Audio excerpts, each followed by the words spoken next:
siguro. From 1995, I started to be a pastor. And until now, the Lord is still changing us from glory to glory. Do you happen to know the person next to you is still in the process? Amen. Amen. Amen. Mangyari po lamang, konting tiyaga pa. Sige nga, tingnan niyo yung katabi ninyo. Ha? Pagtiyagaan niyo yan. Tagang-taga nga. Mahalin niyo yan.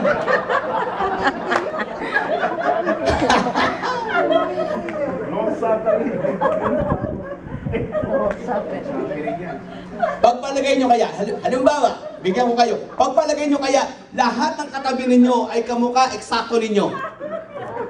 Ano sa palagay ninyo? Boring. Ha? Boring. Palagay mo kaya, lahat ng katabi ninyo katulad ni Brother Ray. Lahat, lahat. Brother Ray, lahat. O ibang channel naman, lahat naman katulad ni Brother Robert. Lahat. Makikita mo, left and right, Robert. Boring.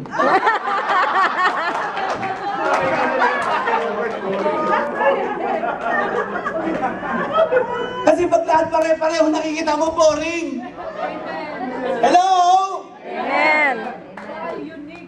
That's why God allows variation. Salamat, Panginoon! May variety yan dyan, New York! Hallelujah! Somebody say, I am unique. I am unique. Created according to the image of God. Created according to the image of God. Yes. At least, di kayo ang kamukha ni Noy Noy. Medyo.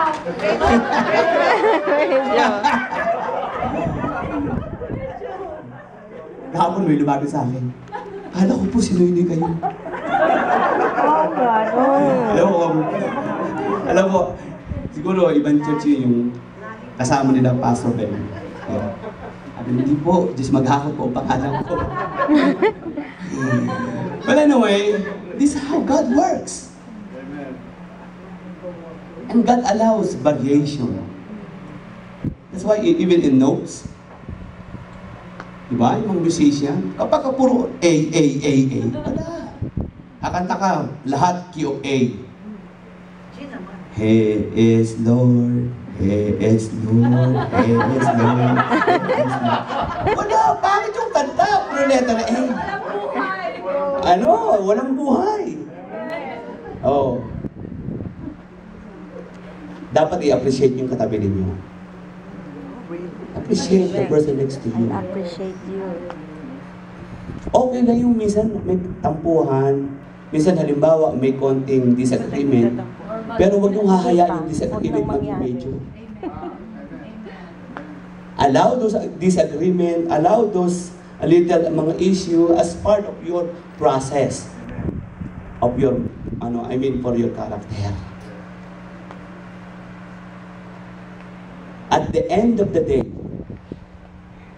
kayo-kayo pa rin ang magkasama. Amen. Kaya nga sabi ko nga sa mga mister, you husbands, listen to me husbands. You husbands, trabaho, overtime, trabaho, overtime, trabaho, overtime. Pag nagkasakit ka, at the end of the day, saan ka uuwi? Sa pamilya mo. Ang mag-aalaga sa iyo, asawa mo pa rin, pamilya. So please, let's maintain this Christian character. Praise God. Amen. Amen po ba? Amen. Praise the Lord. So it comes in different sizes.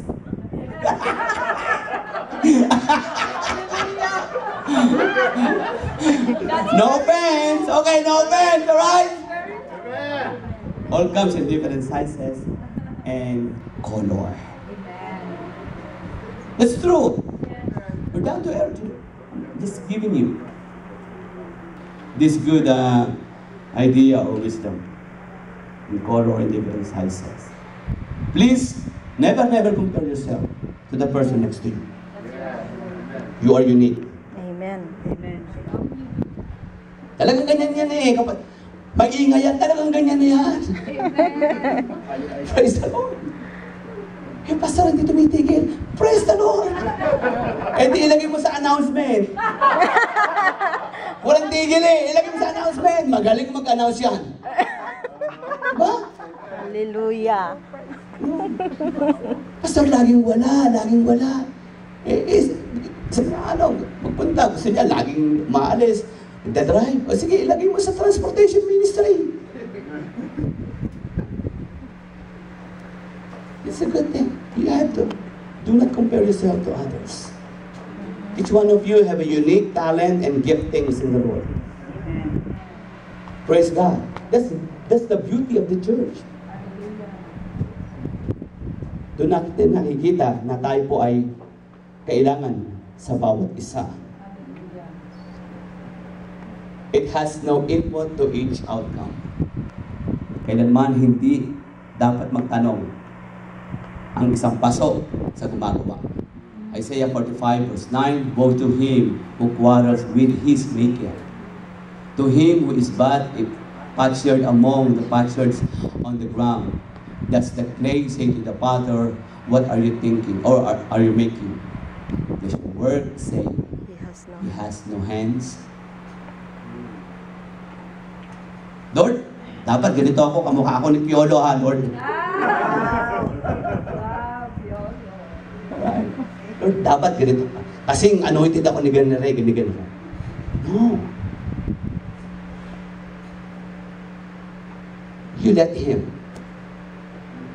okay, to do His plan. Lord, pag nag-preach ako, kailangan, Lord, meron muna akong bahay, meron muna akong kotse. We don't give condition to the maker. Amen. We let Him to do His purpose. Amen.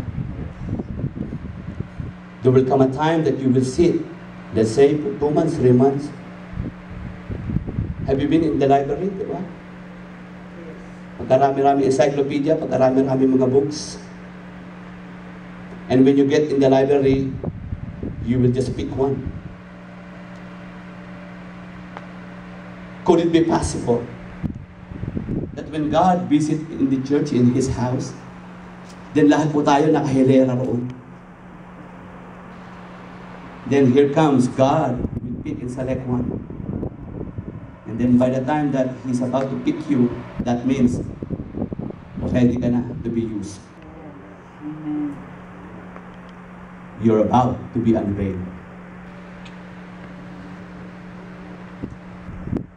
And yet, lahat naman yan importante.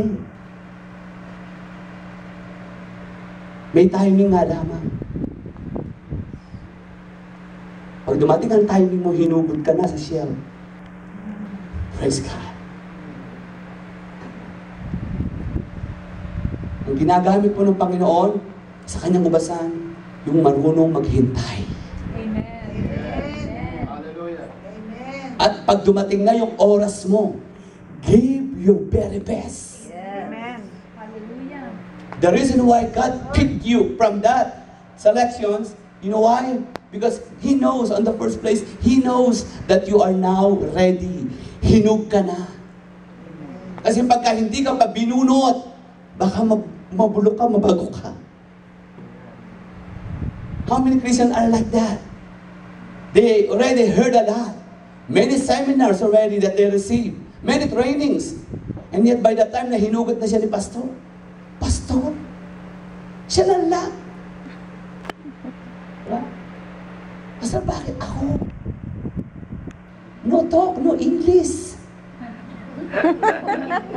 Why me, Pastor? And the reason why God picked you, because you're ready. Right. Ready for the master's shoes.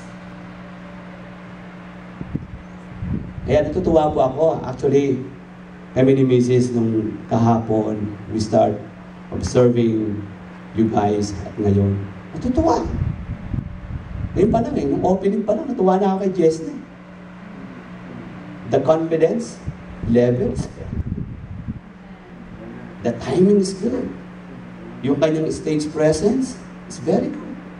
At her age, yung confidence, and when she, wow, hallelujah. Yun ang maganda pag bumibisita ka ng iba't ibang churches, nakikita mo, people are, are stepping up. So congratulations. Diyan, New York. Praise the Lord. Come on, let's give the Lord a mighty clap of praise.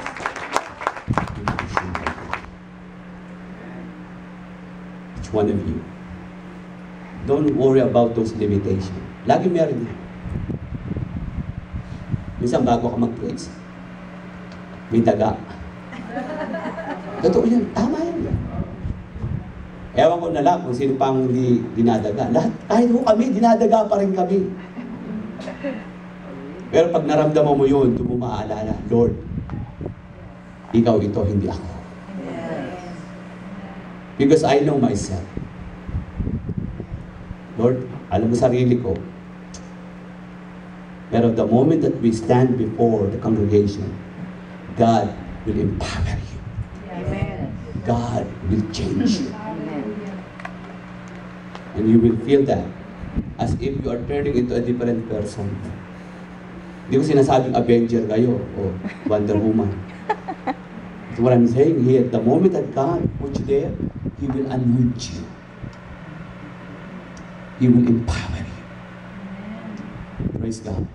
I know a person na talagang hindi naman magaling kumanta, and by the time that is being used by the Lord, this person is so anointed. Praise be to God.